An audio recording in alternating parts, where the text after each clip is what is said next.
Welcome back to another movie review. Today's movie we're going to be talking about is The Fast and the Furious. Let's get right into it. Before I get into this whole review, I know we're talking about an older movie that came out 25 years ago, but there is literally like no fucking movies in the month of August. I think it's going to pick back up near the end of August, which is next week, but it's just been pretty dead, and I was really like excited to watch a re-release of this movie specifically because I love Fast and Furious. Fast and Furious, I literally grew up with that. But that being said, let's get right into it. Car movies. This is the car movie that everybody was like, dude, I fucking love car movies. You know what I mean? Like, you watch Fast and Furious and that gets you into that whole, whether it gets you like working on your car, whether that gets you like into that speeding wave where you're going like 100 on the highway or whatever the fuck.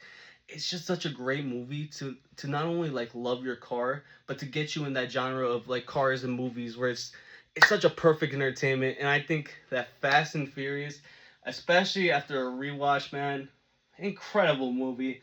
Let's get right into the things I didn't like. I don't think Johnny Tran is a good villain.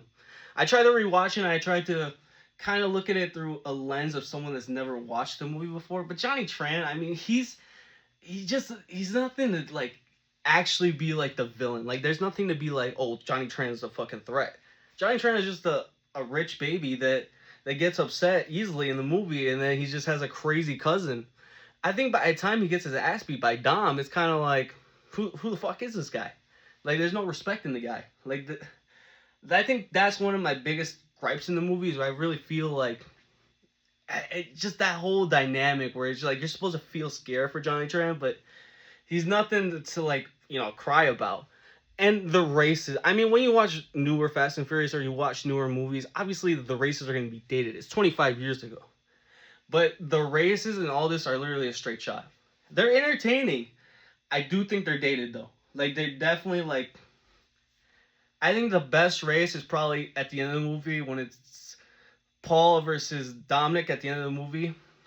Making that quarter mile. I think that's the best race in the whole movie because obviously that's what they're building up for. But let's get into what I really enjoyed for the fucking movie. The quotables. This movie is so quotable, whether it's no crust. Tuna, no crust.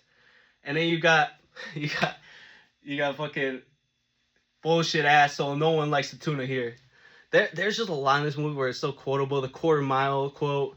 There's just like when you watch this movie, it's not even just a fact it's quotable. It's just the characters just are so fucking dope. Whereas Brian O'Connor being this secret agent, not secret agent, but like being a double agent, where he's trying to like be Dom's friend, trying not to get him like too caught up on it because he caught up with Mia. So it's kind of like a dilemma between him trying to be an agent and him trying to like keep his job and then but still be friends with Dom's until he has to end up breaking that, which makes it so good. And the dynamic of Brian O'Connor being the main character and Dominic Toretto being a side character, it's so good. I don't know why they ever switched it up and was like, fuck it, let's make Dominic a main character, but it makes a lot more sense when you watch that movie and you see Brian O'Connor as the main character and Dominic Toretto as the side character. That being said, we can talk about the characters. We gotta talk about the fucking cars. The cars in that fucking movie were sick. The Supra, you saw some Skylines in there. The Honda 2000. There's a lot of cars. The Jetta, I like the Jetta. There's a lot in this movie to where there's a lot to fucking enjoy. And whether it's me using my nostalgia glasses to not only say how incredible this movie is, but even if I took it off, it still, to me, like, stood the test of time. I think this is going to be a classic. It's definitely like what a Fast and Furious movie should be. Just be a movie to just sit down, watch, and be entertained by it.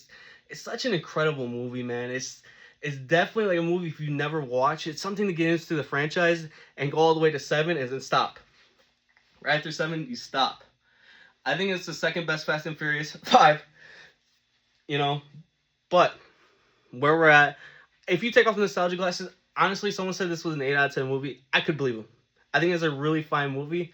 But for me, also looking at nostalgia, but seeing all the great qualities in this movie, there's not a lot to hate in this movie. To me, this movie's a solid 9 out of 10. It's definitely like like, yeah, you can say it's dated, but it came out 25 fucking years ago. And it's still a great ass movie. It still has those great ass characters. It still has that great ass story. It's just like, man, for, if you look past, like, yeah, it coming out like 25 years ago, this is an incredible movie that needs to be appreciated. You know what I mean? 9 out of 10. Stay safe. We'll be back on another movie review, newer movie, but this was a nice little twist. Have a good night.